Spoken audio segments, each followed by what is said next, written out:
చెప్పు అధ్యాయం. రోమీయులకు రాసిన పత్రిక, అపోస్తలుడైన పౌలు రోమీయులకు రాసిన పత్రిక 5వ అధ్యాయము 5వ వచనంలో ఇక్కడ ఎందుకనగా ఈ నిరీక్షణ మనలను సిగ్గుపరచదు, మనకు అనుగ్రహింపబడిన పరిశుద్ధ ఆత్మ ద్వారా దేవుని ప్రేమ మన హృదయములలో కుమ్మరింపబడి ఉన్నది. ఈ నిరీక్షణ అంటే ఏమి? నిరీక్షణ అంటే దేనిపైన ఎదురు చూడడం, చూసుకొని ఉండవు. ఇప్పుడు ఎవరైనా మన ఇంటికి వస్తాడంటే ఎదురు చూస్తారు. విశ్వాసం, నమ్మకం జరుగుతుందని ఎదురు చూడడం.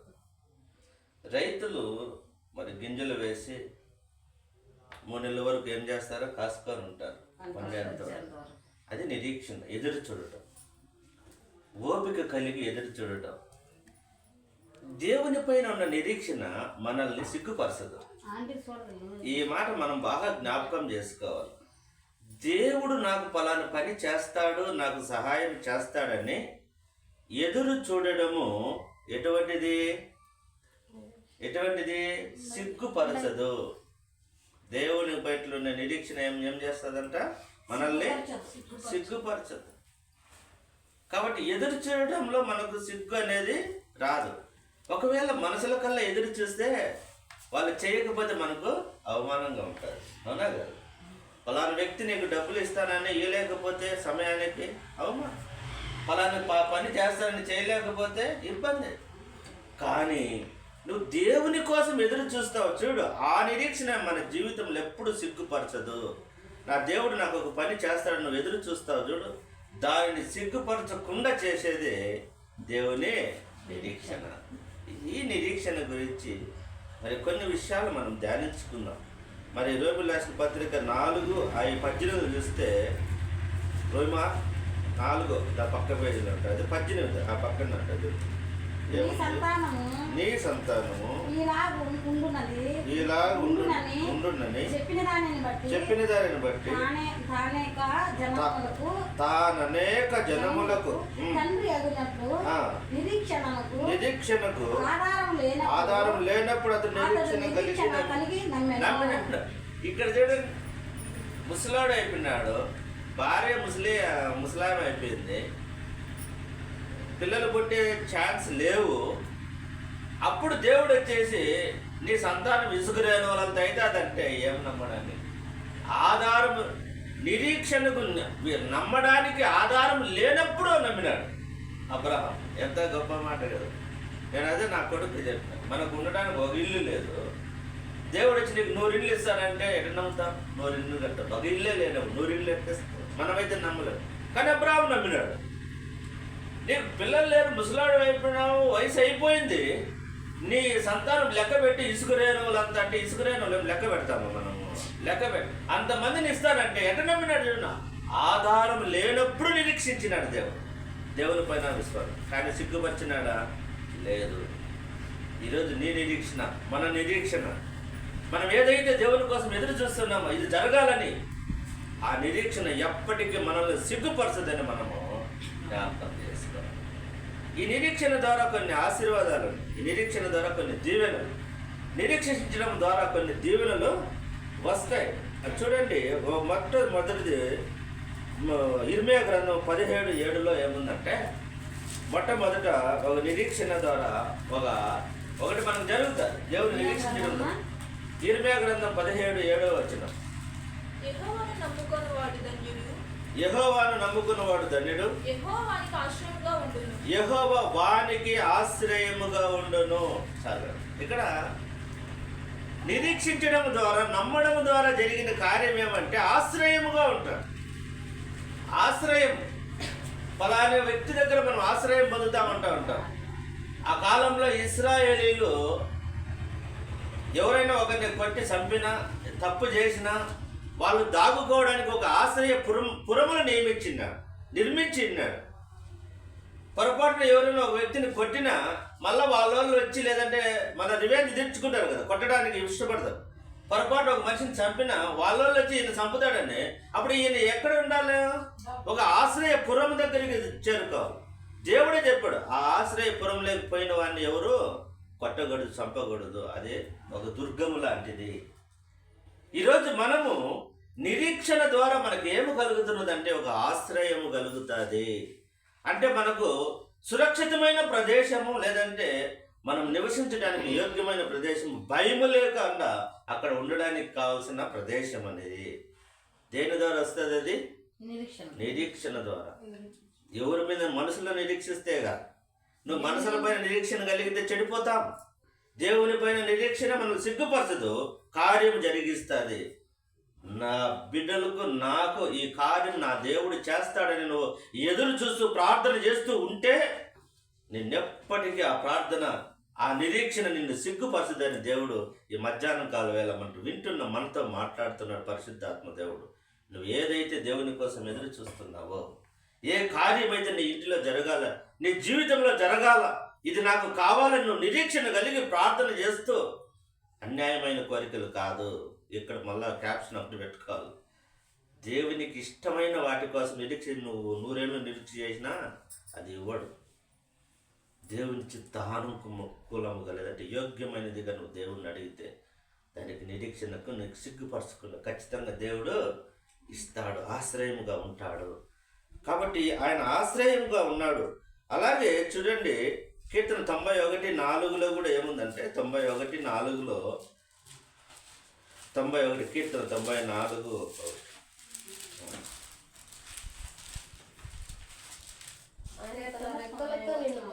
ఆయన తన రెక్కలతో నిన్ను కప్పును, ఆయన రెక్కల కింద నీకు ఆశ్రయం కలుగును, ఆయన రెక్కల కింద నీకు ఆశ్రయం కలుగును, ఆయన సత్యము కేడమును డాలునై ఉన్నాడు. ఆయన సత్యము కేడమును డాలునై ఉన్నాడు. డాలు అంటే మనం యుద్ధం చేసేటప్పుడు కత్తి ఇటు రౌండ్ పెట్టుకుంటాడు, ఇటు పెట్టుకుంటాడు. ఒక చేత చిన్నది, ఈ చేత కత్తి. వాడు కత్తితో కొడితే వాడి ఆపుకుంటాడు. అదేంది? అది కేడం. కేడం అది, దాని పేరేమి? కేడం. చిన్నదిగా ఉండేది కేడం. ఇంకొకటి ఏమున్నది? డాల్. డాల్ అనేది కూడా పోలీసులు రాళ్ళు వేస్తా అంటే ఒకటి పెట్టుకొని పరిగెత్తుంటారు చూడు, కిందికి ఉండదు. ఇక్కడి నుంచి ఇక్కడి దాకా ఉండేది ఏంది? అది డాలు. కేడం అంటే చిన్నది, రౌండ్గా ఉన్నది. రెండు మనిషిని ప్రొటెక్ట్ చేసేటివే. ఇది యుద్ధంలో వాడేది, ఇది కూడా యుద్ధంలో వాడేదే. కానీ ఇది మనం కాళ్ళ నుంచి పైదాకా ఆపుకోవచ్చు. అది మాత్రం ఊరికే కత్తి దెబ్బలు మాత్రమే ఆపుకోవచ్చు. అది కేడం, ఇది డాల్. రెండు యుద్ధంలో మనం పోలీసులు చూస్తాం, అద్దాల బాధలు ఉంటాయి, లేదంటే చెక్క పట్టుకొని ఊరికి రాళ్ళు వేసేటప్పుడు ఇటు పట్టుకొని పరిగెత్తా ఉంటారు. ఎందుకు? అవి షీల్డ్ అంటారు, అది కేడము అంటారు. ఆయన ఎట్టున్నాడు మనకంటే, దేవుడు ఆయన రెక్కల కింద మనల్ని కప్పుతాడు. కోడిపిల్ల రెక్కల కింద, తల్లి రెక్కల కింద అంటే అది ఎంత సురక్షితంగా ఉంటుంది, భయం లేకుండా ఉంటుంది. అలాగూ మనల్ని కప్పుతాడు. ఆయన డాలునై ఉన్నాడు, కేడమునై ఉన్నాడు. వచ్చే అగ్నిబాణాలను, రాళ్లను, సాతాను వేసి ఎటువంటి ఆయుధాలనైనా సైతము ఆపడానికి ఆయన మన ముందు ఉన్నాడు. ఎవరు ఉండేది మన ముందు? దేవుడు. డాలు, కేడంలాగా. ఆయన సత్యము అంటే ఆయన సత్యం. ఆయన యేసుక్రీస్తు సత్యం. నేనే సత్యము, జీవము, మార్గం. ఇవి మొదటి పాయింట్ ఏమి? నిరీక్షణ ద్వారా మనకేమొస్తుంది? ఆశ్రయం వస్తుంది. ఆశ్రయం అంటే మనకు ఆయన ఆశ్రయపురముగా ఉంటాడు, చుట్టూ కవచంలాగా ఉంటాడు, మనకేమి తగలకుండా కాపాడుతాడు. డాలు, కేడము రెక్కల కింద భద్రంగా మనల్ని పోషించేవాడు. ఆ కాలంలో, యూదుల కాలంలో ఇశ్రాయేలీలకు తప్పు చేస్తే ఆశ్రయపురంలో ఏ విధంగా దాగుకొని ఉంటారో అలాంటి మనల్ని ఆయనే ఆశ్రయం అయిపోయి మనం ఆశ్రయిస్తాం కాబట్టి ఆయనే మనల్ని కాపాడుతాడు అని మొదటి పాయింట్. దేని ద్వారా? దేవుని నిరీక్షణ కలిగితే, ఎదురు చూస్తే, దేవుని కోసం ఎదురు చూస్తే, దేవుని నమ్మితే మనకు జరిగే కార్యం ఆశ్రయం. రెండోది చూడండి, యెషయా గ్రంథం 26:3-4 చదవండి. యెషయా గ్రంథం 26 అధ్యాయం 3-4 వచ్చినారు. యెషయా గ్రంథము 26:3-4 వచనాలు. ఎవరి మనస్సు నీ మీద ఆనుకో ఎవని మనసు నీ మీద ఆనుకొనునో వాని నీవు పూర్ణ శాంతి గలవానికి నువ్వు అన్ని పూర్ణ శాంతి గలవానిగా కాపాడుదువు. ఏలయనగా అతడు నీ యందు విశ్వాసం ఉంచి ఉన్నాడు. నీ యందు నిరీక్షణ కలిగి ఉన్నాడు, విశ్వాసం ఉంచున్నాడు, నమ్మి ఉన్నాడు. ఎవని మనస్సు నీ మీద ఆనుకొనునో వాడిని పూర్ణ శాంతి గలవానిగా చేస్తాడు. రెండో పాయింట్ ఏమంటే పూర్ణ శాంతితో కాపాడుతాడు. ఎట్లా కాపాడుతాడు? మనకు పూర్ణ శాంతి అంటే నెమ్మదిగా ఉంటాం, మనకు నెమ్మది ఇస్తాడు. ఎప్పుడు ఇస్తాడు? ఆయన యందు విశ్వాసం ఉంచి నీ మనస్సు ఆయన మనస్సుతో ఆనుకోవాలి. ఆయన మనసు పని నువ్వు ఆనుకుంటేనే. చిన్నపిల్లలు మన మీద ఆనుకుంటే మనం మోసుకోవాలని పోతూ ఉంటాం. చిన్నపిల్లలు ఉప్పు మూట ఎత్తుకుంటాం, వాటి ఇటు మోసుకోవాలని పోతూ ఉంటాం. అంటే దేవుని మనసు పైన నీ మనసు ఏకీభవించాల. దేవుని కలిగిన మనసులాగా నీ మనసు కలిసిపోవాలా. ఆయన పైన నీ భారం వేయాలా. ఆయన యందు విశ్వాసం ఉంచాలి. అందుకోసం అంటాడు ఎవరిని మనసు నీ మీద ఆనుకొనున్నో, దేవుని మీద ఆనుకోవడం. దేవుని మీద ఆనుకోవాలి, దేవునికి దగ్గర కావాలి. ఆనుకోవడం అంటే దగ్గర అయినట్టే కదా. దేవునికి నువ్వు దగ్గర కావాలి. ఆనుకోవడం అంటే ఆయన మీద వాలిపోవాలి. అప్పుడు నీకు పూర్ణ శాంతి వస్తుంది. అరాకొర శాంతి కాదు. ఈరోజు సంతోషం లేని తెల్లదగ్గుది మళ్ళీ ఒక టెన్షన్ పెట్టడం కాదు. అది కొంతమంది ఉంటారు, ఇప్పుడు దాకా నవ్వుతూ ఉంటారు, రోజుకి టెన్షన్ వస్తుంది, మళ్ళీ ఇబ్బంది పడుతూ ఉంటారు. ఇట్ట కాదు ఇది, అరాకొర కాదు ఇది. ఏం శాంతి అంట? పూర్ణ శాంతి. పూర్ణ శాంతి. నీకు సంపూర్ణంగా శాంతి ఇచ్చే దేవుడు. కాబట్టి రెండవ పాయింట్ నిరీక్షణ ద్వారా శాంతి అంతే, పూర్ణ శాంతి వస్తుంది. ఆయన పూర్ణ శాంతి ఇచ్చేవాడుగా ఉన్నాడు అనేది మనం జ్ఞాపకం చేసుకోవాలి. అలాగే చూడండి, ఈ మత్తయి సువార్త 11:28 చూస్తే ప్రయాసపడి భారం మోసుకున్న సమస్త జనులారా నా ఎద్దకు రండి, మీకు శాంతి అన్న విశ్రాంతి అన్న 11:28. ప్రయాసపడి భారం మోసుకుని వచ్చు సమస్త జనులారా నా యొద్దకు రండి, నేను మీకు విశ్రాంతి కలుగు చేతును. నేను మీకు విశ్రాంతి, సమాధానం, విశ్రాంతి అన్నా, సమాధానం అన్నా, శాంతి అన్నా నీదేనమ్మా వాగ్దానం. అది సమాధానం. నువ్వు ఆయన దగ్గరికి రావాలా. నీ ఇంటికాడ కూర్చుంటే వస్తుందని కాదు చెప్పింది ఆడ. నాకు వాగ్దానం వచ్చిందిలే నాకు అనుకుంటే కదా. ఆయన ఏం చెప్తాడు? నా యొద్దకు రండి, మీ బాధ సమస్యలతో ఎత్తుకొని రండి, మీకు విశ్రాంతిని ఇస్తాను, సమాధానం ఇస్తాను, శాంతిని ఇస్తాను అంటున్నాడు. ఆయన యొద్దకు రాకుండా పోతే వస్తుందని ఉందా? రాకపోయినా వస్తుందిలే దేవా అంటే కుదరదు. నా యొద్దకు రండి, ఆయన మీద ఆనుకోండి, నీ భారం ఆయన మీద వేయండి. నీ భారం ఎంత ఉంటుందో మనకు తెలియదు, మన భారం తెలియదు మనకు. మనం చేసిన పాప భారము, దాని బరువు మనకు తెలియదు, మనకు తెలియదు. ఈ మాట ఒకటి చెప్తా అంటే, ప్రయాసపడి భారం మోసుకుని నా ఎందుకు రండి అని చెప్తే ఒక అన్యుళ్ళు వచ్చినారంట. యాడ్రా మీకు బరువు ఉండేది, మీ యాడ్రా మీరు పాపం చేస్తారు, మీకు బరువు తెలిసేది అంటే మళ్ళీ ఆ సేవకుడు చెప్పినాడంట, ఆయన చచ్చిపోయిన శవం మీద 10 కేజీలు పెడితే బరువు తెలుస్తుందని ఆయన అంటే తెలుసు అన్నాడు.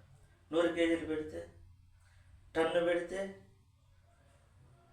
అలాగే పాపముల చేత సచ్చిన మనకు ఆ పాప బరువు మనకు తెలియదు, పాపం చేసే బరువు మనకు తెలియదు. ఆ భారాన్ని మోస్తానంటున్నాడు దేవుడు, ఆ భారాన్ని నేను తీసేస్తానంటున్నాడు. కాబట్టి నువ్వు దేవుని యందు నిరీక్షణ కలిగి ఉంటే నీకు రెండో విషయం ఏమంటే పూర్ణ శాంతి ఇస్తానని దేవుడు చెప్తా ఉన్నాడు. ఆయన యోహాను రాసిన పరిశుద్ధుడైన యోహాను రాసిన సువార్త చూడండి, 14:27 చూడండి. సువార్త, యోహాను సువార్త 14:27 శాంతి నీకు అనుగ్రహించి వెళ్ళుచున్నాను, నా శాంతినే మీకు అనుగ్రహించుచున్నాను. ఏమిస్తాడంట దేవుడు? ఏమంటున్నాడంటే మీకు శాంతి ఇస్తా, నా శాంతినే ఇస్తా. కానీ మనం నమ్మి నిరీక్షణతో ఉండాలి. నిరీక్షణ అన్నా, నమ్మకం అన్నా, ఎదురు చూడడం అన్నా, కాసుకొని ఉండడం అన్నా ఇవన్నీ పర్యాయ పదాలు ఇవన్నీ. ఇవన్నీ ఒకే అర్థంతోనే మాటలు వేరేగా ఉంటాయి.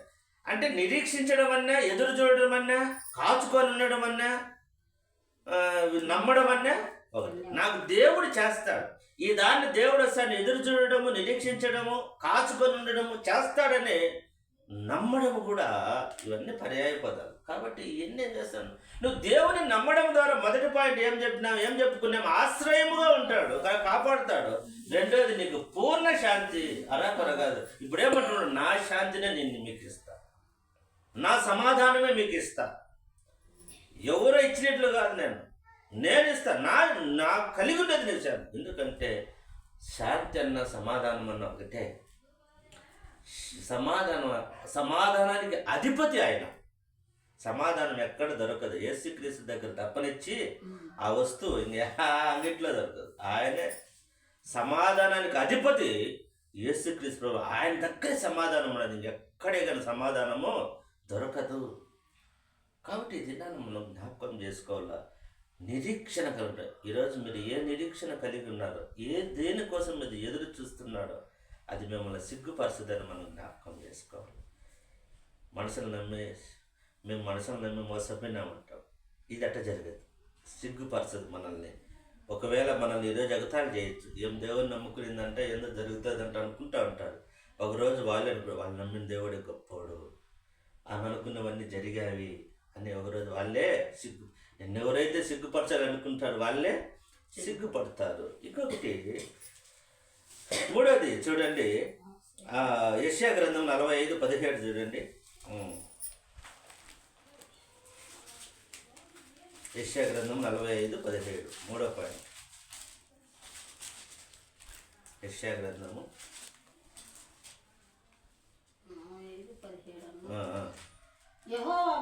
యెహోవా వలన ఇశ్రాయేలు నిత్యమైన రక్షణ పొంది ఉన్నదని, ఇశ్రాయేలు నిత్యమైన రక్షణ పొంది ఉన్నదని మీరు ఎన్నటికి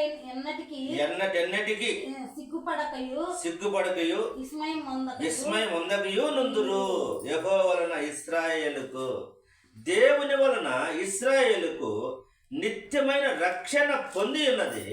వీరు ఎన్నటికి ఎప్పటికీ సిగ్గుపడరు, ఎప్పటికీ సిగ్గుపడరు. విస్మయం కూడా అందరు ఏం జరిగింది, ఇది ఎలా జరిగింది, ఇట్ట విస్మయం ఆశ్చర్యం ఇట్టటి ఏమి వాళ్ళకు ఉండవు. ఎందుకంటే దేవుడి నిత్యాశ్రయ దుర్గముగా వారికి ఇశ్రాయేలు నిత్యమైన రక్షణ కవచంలాగా ఉంటాడు. కాబట్టి మూడో పాయింట్, ఎన్నడూ సిగ్గుపడరు. దేవుని నమ్మిన వారు ఎన్నడూ సిగ్గుపడరు. ఈ దినాన్ని మనం జ్ఞాపకం చేసుకున్నాం.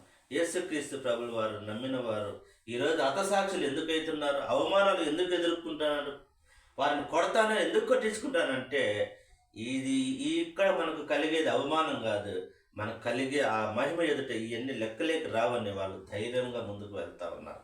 సిగ్గుపడనీయడు దేవుడు ఎవరిని కూడా. ఆయన నమ్మిన వారిని దేవుడు సిగ్గుపరచడు, అది కన్ఫామ్. దీని గురించి ఆలోచన చేయాల్సిన పనేలే. కాబట్టి దేవుడు అలా చేస్తాడని మనం జ్ఞాపకం చేసుకోవాలి. యెషయా గ్రంథం 57వ వచనంలో కూడా చూడండి.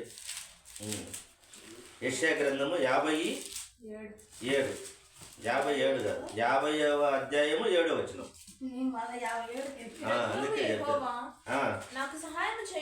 ప్రభువుకు యెహోవా నాకు సహాయం చేయవాడు గనుక నేను సిగ్గుపడలేదు. నేను సిగ్గుపడనని ఎరిగి నా ముఖమున చెక్కుముక్కు రాతి వల్లే చేసుకుంటున్నా. నేను సిగ్గుపడనయ్యా, నాకు సహాయం చేస్తాడు. చెక్కుముక్కు రాయి అంటే అగ్గు పుట్టించింది పెద్దల కాలంలో, ఆ రాయి తట్టు పట్టుకుంటూ గీస్తాడు. అట్లా చేసుకున్నాను నేను. అంటాడు వెలిగించేవాడిగా కరుకుగా ఉన్నాను, ఎందుకంటే నేను వెలుగుగా ఉన్నాను, కరుకుగా ఉన్నాను అంటున్నాడు. నేను సిగ్గుపడను అంటున్నాడు. నేను సిగ్గుపడను. ఎందుకు సిగ్గుపడాడు? యెహోవా నాకు సహాయం. ఆ మాట చక్కని వాడి, ప్రభువుకు యెహోవా నాకు సహాయము చేయవాడు గనుక నేను సిగ్గుపడలేదు. నాకు ఆయన సహాయం చేస్తాడు కాబట్టి నేను సిగ్గుపడలేదు. నాకెందుకు సిగ్గయ్యా? నా ముఖాన్ని చెక్కుముక్కు రాతి వల్లే చేసుకున్నా, కరుకుగా చేసుకున్నా, వెలుగుగా చేసుకున్నా. మండితే మండేడుగా, తగిలిస్తే మండేడుగా. అంటే ఈ ఎంత గొప్ప విషయం చూడండి. దేవుడు ఎందుకు ఆయన సిగ్గుపడలేదంటే, నాకు యెహోవా దేవుడు సహాయం చేస్తాడు, నన్ను సిగ్గుపడలేడు. నేను నమ్మేది కూడా అది. నేను సిగ్గుపడాల్సిన పనిలో బాధపడాల్సిన పనిలో నాకు సహాయం చేసేది ఎవరు? మనుషులు కాదు, దేవుడు. ఈ విషయాన్ని మనం మర్చిపోకూడదు అనేది చెప్తున్నాడు. అలాగే యెషయా 54:4 కూడా చూడండి. యెషయా 54:4 భయపడకము, నీవు సిగ్గుపడనక్కరలేదు, నువ్వు సిగ్గుపడనక్కర్లేదు, అవమానమును తలంచుకుము, నీవు లజ్జపడనక్కర్లేదు, నీవు నీ బాల్యపు కాలము సిగ్గును మర్చెదు. నువ్వేం భయపడద్దు. ఎందుకంటే నువ్వు భయపడద్దు అంటున్నాడు దేవుడు. నువ్వు సిగ్గుపడాల్సిన పని లేదు, లజ్జపడాల్సిన పని లేదు, అవమానపడాల్సిన పని లేదు. నీవు సిగ్గునంత మర్చిపోయినావు, నీకు అది లేకుండా చేస్తానంటున్నాడు దేవుడు. ఇది నాన్న దేవుని ప్రియంగా మనం వింటున్నాం. మనం దేవుని నిరీక్షణ కలిగి ఉన్నాం. ఈ నిరీక్షణ మనల్ని ఎప్పటికీ సిగ్గుపరుస్తుంది. నువ్వు ఏదైతే కోరుకుంటున్నావు, ఏదైతే నువ్వు అనుకుంటున్నావు, ఏదైతే దేవుని పాదాల దగ్గర పెట్టి నువ్వు ప్రార్థన చేస్తున్నావో, దేనికోసమైతే నువ్వు దేవుడు నాకు ఇది చేయగలడని ఆశించి నువ్వు ప్రార్థన చేస్తున్నావు, ఏదైతే నువ్వు ఇతరులకు నా దేవుడు, నేను నమ్మిన దేవుడు నాకు సహాయం చేస్తాడని నువ్వు గర్వంగా చెప్పుకుంటున్నావో, నిన్ను సిగ్గుపరచనే దేవుడు. ఇది చేస్తాడంటే ఆయన నిన్ను ఎప్పటికీ సిగ్గుపరచాడు అంటున్నాడు. 3 పాయింట్లు చెప్పినాం. ఏదైతే ఒకటి ఏది ఆశ్రయముగా ఉంటాడు. ఆయన నిరీక్షణ కలిగి ఉంటే వచ్చే దీవెన, నిరీక్షించడం ద్వారా వచ్చే మన అంశం ఏమి? నిరీక్షించడం ద్వారా వచ్చే దీవెనలు లేదంటే ఆశీర్వాదం. ఆ దీవెనల్లో మొదటిది వచ్చేసి ఆశ్రయం కూడా మనం ప్రొటెక్ట్ చేస్తాడు దేవుడు, మనల్ని కాపాడుతాడు, మనల్ని రక్షిస్తాడు. రెండోది ఏంది?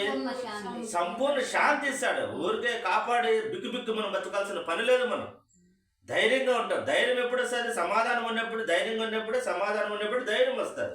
లేదంటే వాళ్ళు వస్తారేమో, వీళ్ళు వస్తారేమో, వాడేమంటాడు, ఇవన్నీ లేదు మనకు. ఎందుకంటే సమాధానంగా ఉంటాం, పూర్ణ శాంతిగా ఉంటాం. మూడోది సిగ్గుపడం. దేవుడు మనల్ని సిగ్గుపరచనీయడు. ఎక్కడ కూడా దేవుడు మనల్ని సిగ్గుపరచనీయడు. నాలుగోది చూడండి, కీర్తన 125:1 చూడండి. కీర్తన 125:1. కీర్తన 125:1.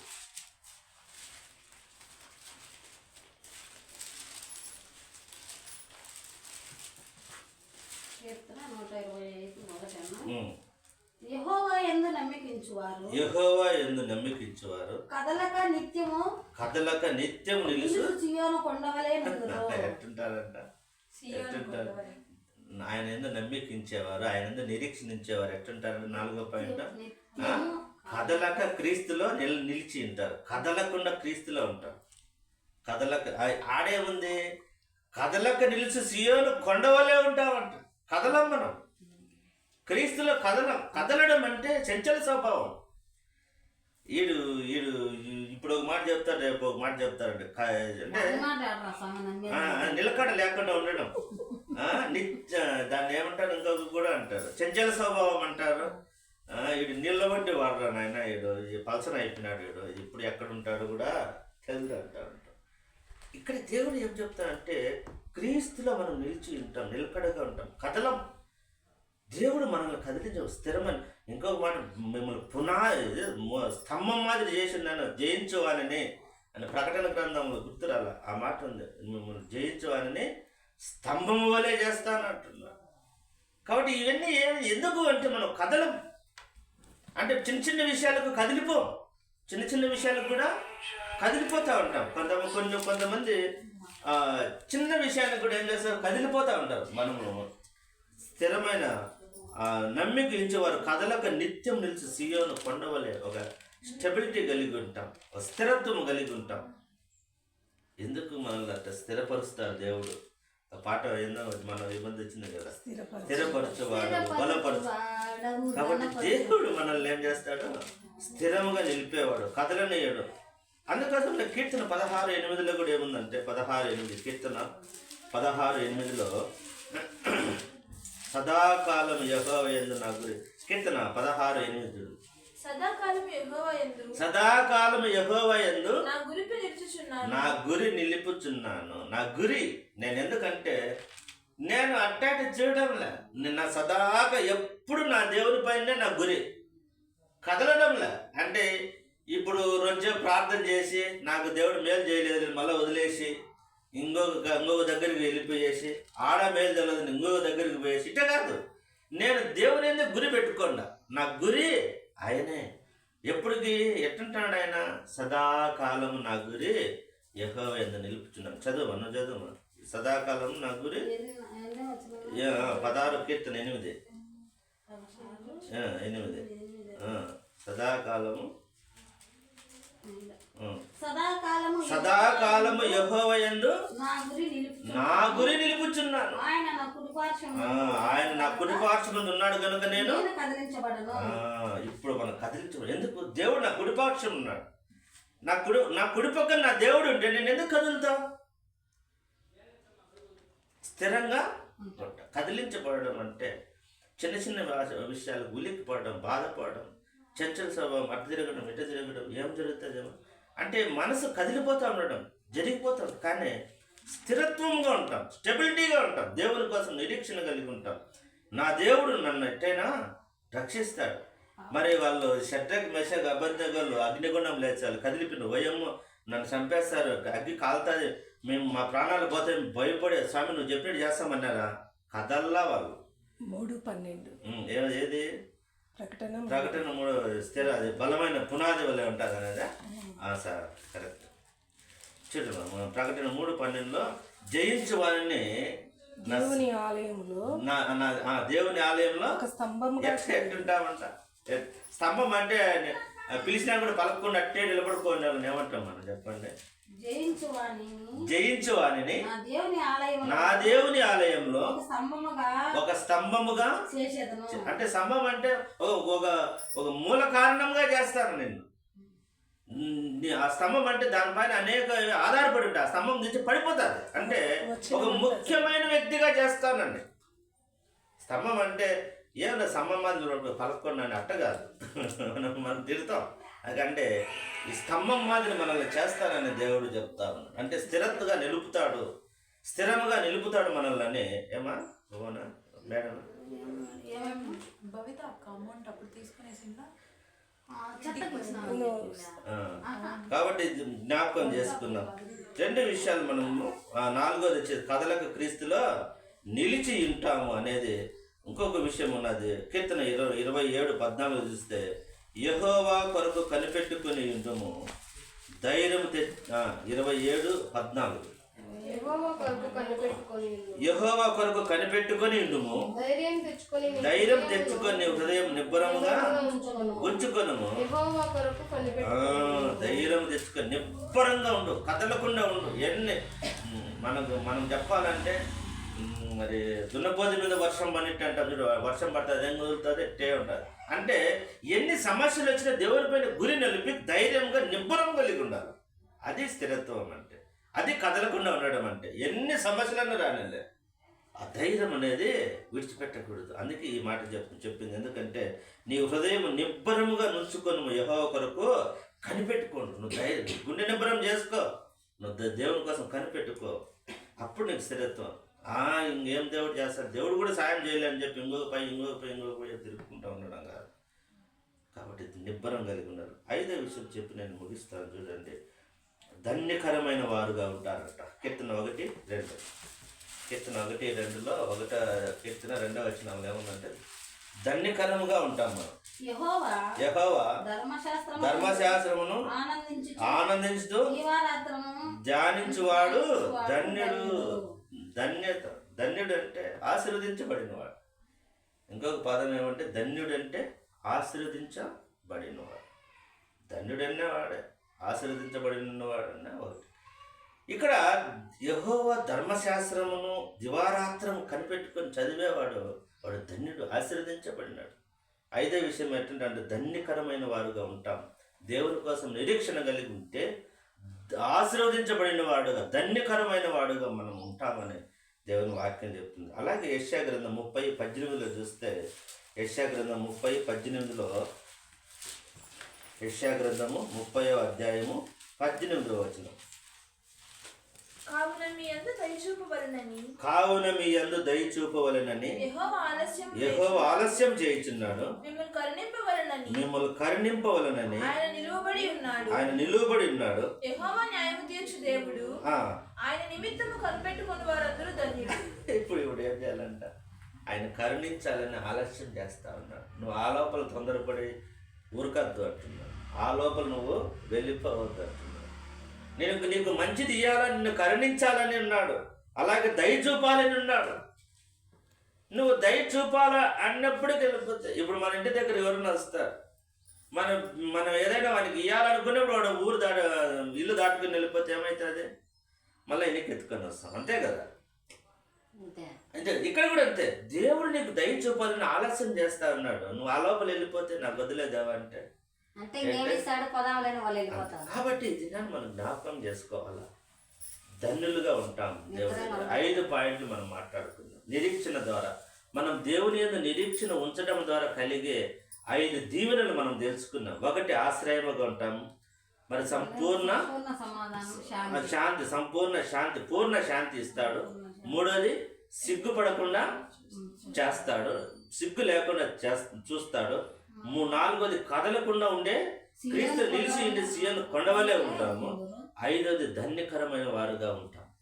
5వది ధన్యకరమైన వారుగా. కానీ ఇవన్నీ రావాలంటే నువ్వు దేవుని పైన ఏముండాలా? నిరీక్షణ. నా దేవుడు నాకు చేస్తాడు.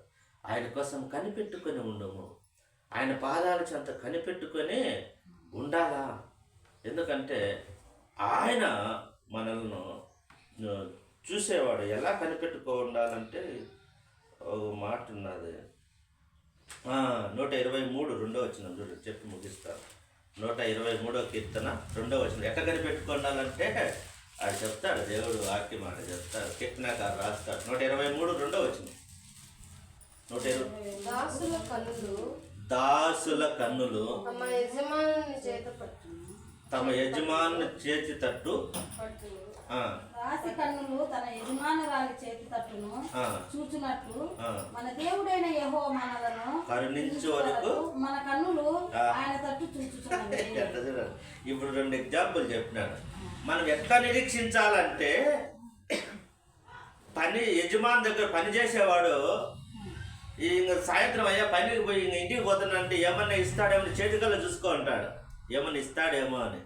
అట్ట దాసి అంటే దాసుడు ఇంట్లో పనిచేసేమా యజమానురాలు ఉంటుంది ఆడ. ఆమె దగ్గర బోకులు లేదంటే ఏమో ఇల్లు అంతా ఊడ్చేసి పోయేటప్పుడు అమ్మ పోయేసి అమ్మగారు అంటుంది. అప్పుడు ఏం చేస్తుంది? ఆ అమ్మగారు ఏమైనా ఇస్తాదేమని చేతి తట్టు చూస్తుంది. ఏదన్నా భోజనం ఏమైనా పిల్లలకి ఎత్తుకొని పోమ్మ, బట్టలు ఏమన్నా ఎత్తుకొని పోమ్మ, ఏదో తినబండారు ఏదో ఒకటి ఇస్తుంది కదా. అంటే ఇంట్లో పని చేసి వెళ్ళేటప్పుడు సాయంత్రం వెళ్ళేటప్పుడు దాసి ఏం చేస్తుంది? దాసిరాలు పనేమా మా అమ్మగారు ఏమన్నా ఇస్తాదేమని చేతి తట్టు చూసుకుంటుంది. నా అడిగిన మా పైసా అమ్మ అంటే ఆ పైసా అంటే ఆమె రాదు. పైసా 2 సార్లు చెప్పిందంటే ఏమని ఏదో ఒకటి అంటే ఆశ అంటే కనిపెట్ట. అలాగే దేవుని మాట దేవుని కల మనం ఎప్పుడు ఎట్లా చూడాలంట? మన దేవుడైన యెహోవా మనల్ని కరుణించే వరకు ఆయన తట్టు కనులు ఎప్పుడు దాకా చూడాలంట? ఆయన కరుణించేంత వరకు చూసుకోవాలి. దేవా నిరీక్షణ కలిగి ఉంటా, నువ్వే నాకు చేస్తావు. దానికి ముందు ఏం చెప్పినాడు? దాసుడు యజమానుని తట్టు చూసాడు. ఇక చేతి తట్టు మళ్ళా ఎక్కడంటే అక్కడ చూడు. చేతి తట్టు చేతిలో ఏమన్నా ఎత్తుకొస్తాడా నా కోసము, ఏమన్నా తెస్తాడా, క్యారీ ఏమన్నా కవర్లో ఏమన్నా తెస్తాడని చూస్తుంది. దాసిరాలు కూడా అట్టే చూస్తుంది. యజమానురాలు కల్లా అమ్మ వయసానంటే ఏమన్నా ఇస్తాదమ్మా బిడ్డలకు, ఏమన్నా ఇంటికి ఎత్తుకుపోతాను పని చేసినాక సాయంత్రం దాకా చూస్తుంది. అట్లా చూసుకోండి చేతి నుంచి ఏమన్నా ఎత్తుకొని వస్తాను. అలాగే మనం కూడా దేవుని తట్టు మన కన్నులు ఆయన కరుణించేంత వరకు మనం ఏం చేయాలా? ఆయన తట్టు చూస్తానే ఉండాలా, అడగాలంతే.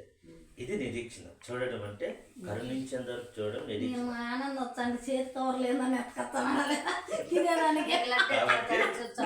కాబట్టి అలాగ మనం దేవుని వైపు చూస్తే ఖచ్చితంగా మన నిరీక్షణకి 5 ఆశీర్వాదాలు 5 దీవెనలు మనకి ఇస్తాడు.